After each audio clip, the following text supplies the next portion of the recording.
What's going on, guys? Welcome to another episode review for the Rising of the Shield Hero Season 4. This is episode 8, and with me, as always, I have Blue Spade.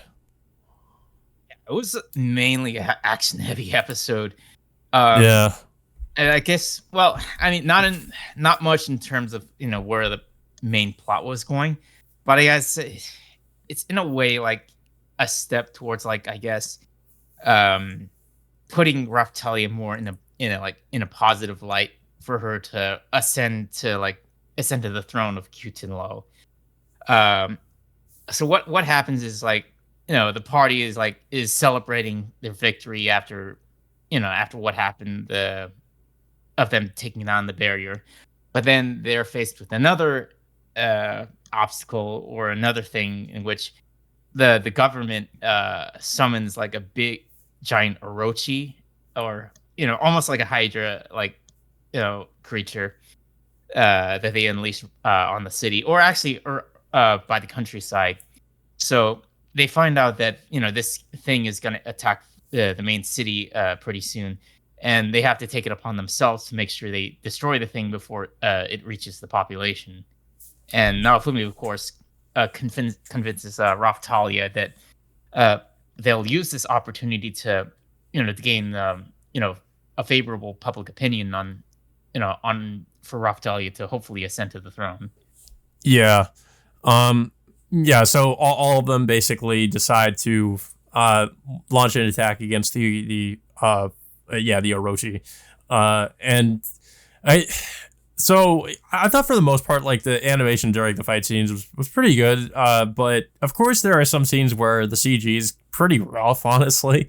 But then other scenes where it looks like it's hand drawn.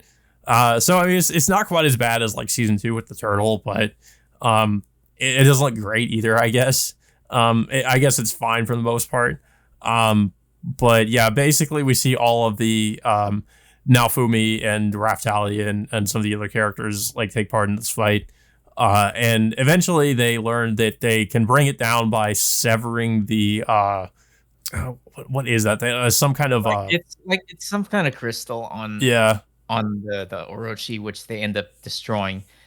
And then, of course, they have to, in order to completely kill it, they have to decapitate every single head at the exact same time. So Yeah, they because manage, they're so yeah, after they kill one of it, there's another one that actually like takes its place, and they discover that the one they killed wasn't the main body, and that the main body is like, I guess, hidden in some is well, they find out it's hidden beneath I think one of the sakura trees, like it's hidden underground.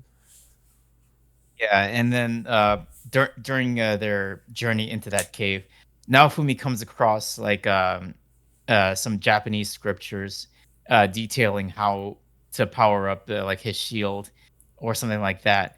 But he finds like this scripture uh, useless. Well, so far as of right now, until he brings in Itsuki, Ren, and the other heroes along to see like how they can power themselves up. But of course, this prompts like the main Orochi to finally show up to confront them. So now Fumi powers up everybody else. I think he powers up Sedina to transform into her beast whale form. I mean, she can transform into like an ant, like, what was it? Some kind of anthropomorphic whale, but she Yeah, never turned on into a full on whale. I keep forgetting So that her true form is like a whale. For some reason I thought I kept thinking it was a dolphin, but yeah, I guess it's a whale. yeah, so well, it's a flying whale. so Yeah. so like she uses her ability to help take down uh to help I guess subdue the Hydra, not Hydra, the Orochi. And then they have Raftelia using her her katana, or her uh what was it? Oh yeah, her katana weapon to to decapitate the Orochi and then destroy it for good. Yeah. Um. Yeah. So. Yes. So like after this, we see Muramasa show up again. And what was it? He basically like I think like what was it? He has some information they need or they need to get something out of him, but he has this thing where he doesn't really want to tell Naofumi much of anything. Like he'll, if one of the women asks him about it, like he'll actually like tell them, but he won't really tell Naofumi anything from the usually. Yeah, and it's just and well, of course, after they defeat the Orochi, they come across a cursed sword, which none of them can end up picking up because they'll end up getting cursed themselves. But Muramasa steps in, and then he seems to be unaffected by the Orochi sword's effect. So I guess it makes sense because he's a blacksmith, so it wouldn't really do anything to him. So so he can actually like wield the sword. Yeah, so I it's hard to say like what he's I guess what he's gonna try to use with that sword or how he's gonna utilize it, but it seems like and plus like I don't know if like who else can really wield that weapon because Naofumi can't wield it because he can only wield a shield. Raphtalia, I mean, she already has her katana weapon. It's hard for me to see like who else can really wield something like that at this time. Like I doubt Fool can do it because like he's more of a hand to hand fighter. So I mean, we'll see where it goes from there. But yeah, it just feels like it felt like it went by really quickly, to be honest. I mean, possibly Ren, maybe like since he's the sword hero, but I mean, he's already cursed with his cursed weapon. But yeah. I mean, well, Ren is not with them, so unless they can teleport back. But I think they actually can, as from what I remember, but I'm not sure. Like, because I mean, I remember like seeing that some of them like end up teleporting from Naofumi's village over to wherever they are sometimes. So, yeah.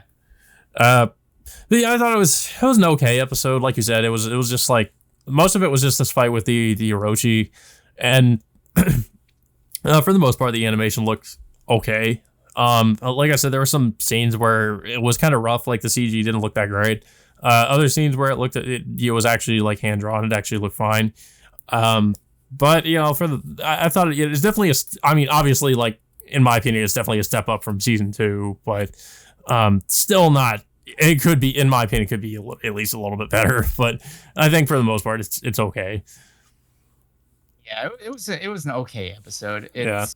I think it's just mainly to help Raphtalia gain favorable public opinion for helping to take down this Orochi, and view have like people view the government more in a negative light because of like their oppressive ways. I guess recently before Raphtalia came back. But yeah, I think we only have we're only like I mean, I guess we're more than halfway through. Left.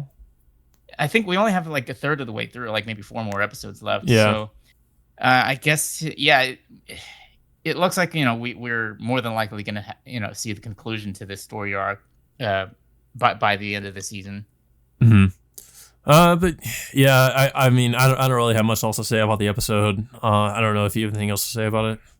Yeah, it was okay. I mean, I don't know. I don't really feel like a lot really progressed in plot development. It's more of a continuation, I guess, with the whole like I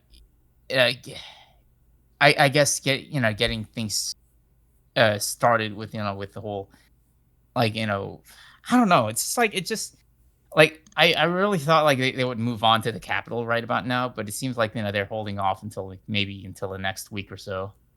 Yeah. Maybe that's when things will kind of pick up a little bit, and we'll see like who the some of the villains, I guess, are behind this like oppressive government. Because I mean, we only briefly see like one of the people, or one of the villains, but we don't actually see the face of the person who I guess is probably the one behind everything. I guess because it's probably going to be some kind of maybe like a plot. Well, not a plot, but I mean some kind of big reveal. Yeah. But yeah, guys. So that all being said, until next time, we will see you all later.